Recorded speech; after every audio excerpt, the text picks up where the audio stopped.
పేనుబంక చూసుకున్నట్లయితే ఇది పేనుబంక ప్రధానంగా ఇది పంటను ఆశించి 60-70% పంట దిగుబడిలో నష్టాన్ని కలిగించేస్తుంది.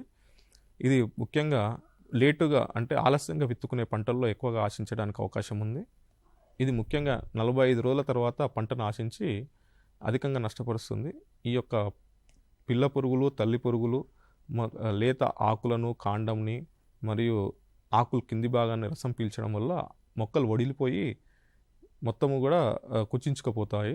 అంతేకాకుండా ఈ యొక్క పేనుబంక ఈ మొత్తము బంకలాగా అంటే జిగటను పదార్థాన్ని విసర్జించడం వల్ల అనేకటువంటి సూటి మోల్స్ అంటే శిలీంధ్రాలు ఆశించి మొక్క కూడా నల్లగా మారుతూ ఉంది.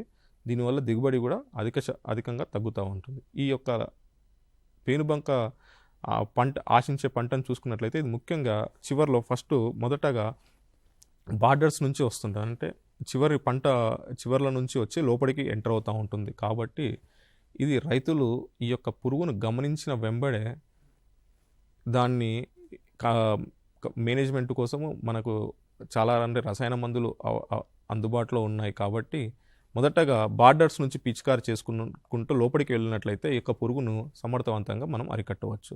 ఈ యొక్క పురుగును అరికట్టడానికి డైమిథోయేట్ అనే మందును 2 మిల్లీలీటర్లు 1 లీటర్ నీటికి, లేదా థయోమిథాక్సామ్ 25 గ్రాములు 1 ఎకరాకి, లేదా ఇమిడాక్లోరోపిడ్ 0.4 మిల్లీలీటర్లు 1 లీటర్ నీటికి కలిపి 2 వారాల వ్యవధిలో 2 సార్లు పిచికారి చేసుకున్నట్లయితే ఈ యొక్క పేనుబంక ఉధృతిని మనం అరికట్టవచ్చు.